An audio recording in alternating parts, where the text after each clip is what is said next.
खून से सना ताज रियासत नूरिस्तान के राजकुमार अरसालान अपनी नवविवाहित रानी राजकुमारी मेहरू को लेकर महल लौट रहे थे।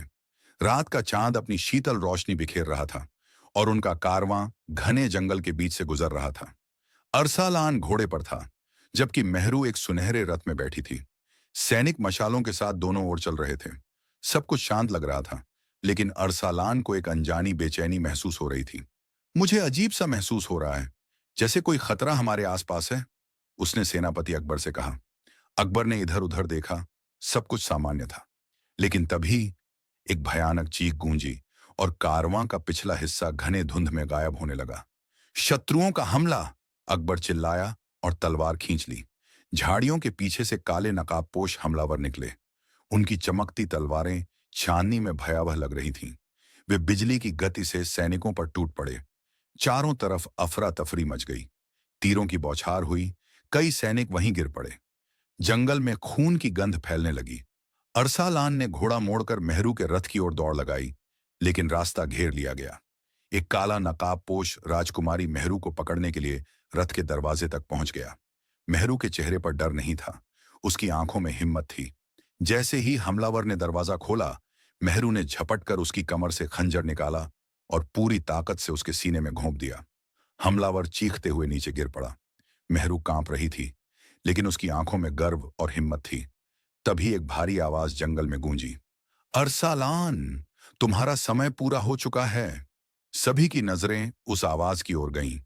काले कपड़ों में एक लंबा चौड़ा आदमी धीरे धीरे अंधेरे से बाहर आया। उसके हाथ में खून से सना ताज था। अरसालान की आंखें चौड़ी हो गईं। ये ये कैसे संभव है? तुम तो मारे गए थे। वो शख्स तैमूर था, अरसालान का सौतेला भाई, जिसे कई साल पहले राजद्रोह के आरोप में मृत घोषित कर दिया गया था। तैमूर ने एक ठंडी मुस्कान के साथ कहा, मैं मरा नहीं था, मुझे कैद कर दिया गया था, लेकिन अब मैं अपना हक वापस लेने आया हूं। तैमूर ने तलवार खींच ली और महान युद्ध शुरू हो गया। अरसालान चप्पल और तेज था, जबकि तैमूर की शक्ति राक्षसी थी। तलवारें टकराईं, चिंगारियां उड़ने लगीं। चारों तरफ केवल युद्ध का शोर था। मेहरू ने दूर से देखा कि तैमूर धीरे धीरे हावी हो रहा था। उसे कुछ करना था। मेहरू घोड़े पर चढ़ी और तेज गति से तैमूर के पीछे पहुंच गई। उसने चिल्लाकर अरसालान को चेतावनी दी।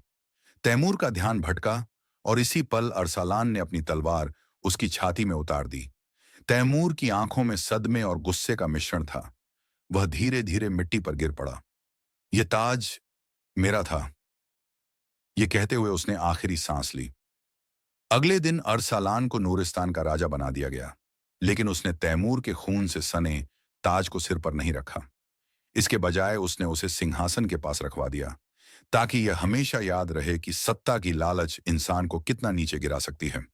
राजकुमारी मेहरू ने उसके कंधे पर हाथ रखा और कहा, अब हमारा राज्य एक नए युग में प्रवेश करेगा, एक न्याय के युग में। अरसालान ने मुस्कुराकर सिर हिलाया। समाप्त।